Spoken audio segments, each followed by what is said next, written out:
I am 2 years sober, 2 years no alcohol today. And it was easily probably one of the best decisions I made in my adult life so far. So here's a story time. This past year, I went to an emergency medicine conference in Las Vegas.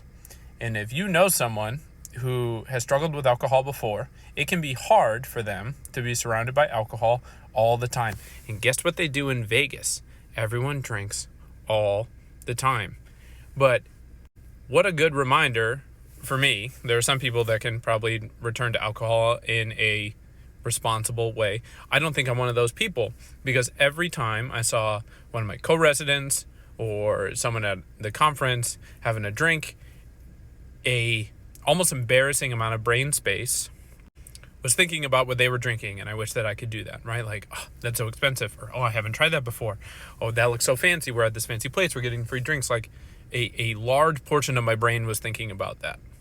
And I think in general, that's a good reminder of I should probably not be drinking. But there are multiple good things that I have noticed, other than, my sleep is better. I wake up and I'm not hungover or overtired. The quality of my sleep is better.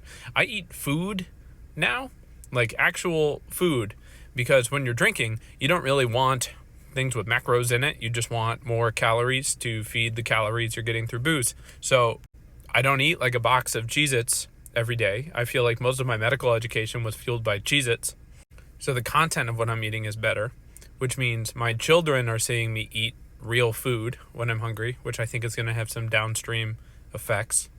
And I never really had like a rock bottom moment. I never got a DUI or got into an accident.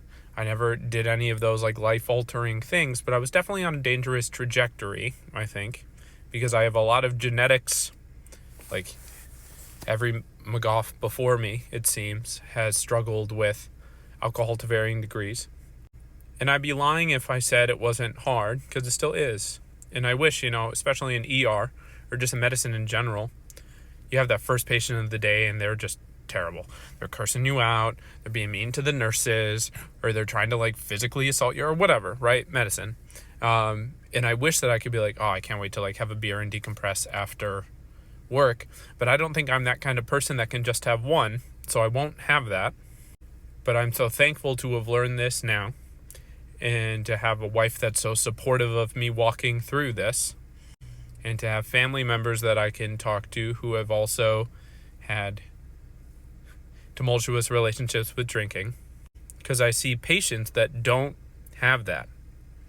And I never share with patients my experience, because it's not about me with drinking, but it's given me a different aspect of empathy to say, like, hey, John Smith, who's here for alcohol withdrawal, waiting for detox, right? Like, this is a disease. It is a lifelong thing. And I'm so sorry that you don't have people to support you in your recovery. But recovery is possible. And I think being in the hospital, wanting it, is a good first step. Now, there are patients that come requesting detox all the time until they're sober, and then they leave. And I think it's given me extra bandwidth to be patient with them, because you never know what seed you're planting in that patient. Maybe there's an interaction that goes a little better when I talk to them, or the social worker talks to them one more time, and we have something that clicks with them. And maybe it was the 11th visit requesting detox that actually stuck for them, in the same way that learning the same lysosomal storage diseases 11 times was what it took for me to get it right on step 1, and then immediately forget it. So yeah, 2 years down, many more to go.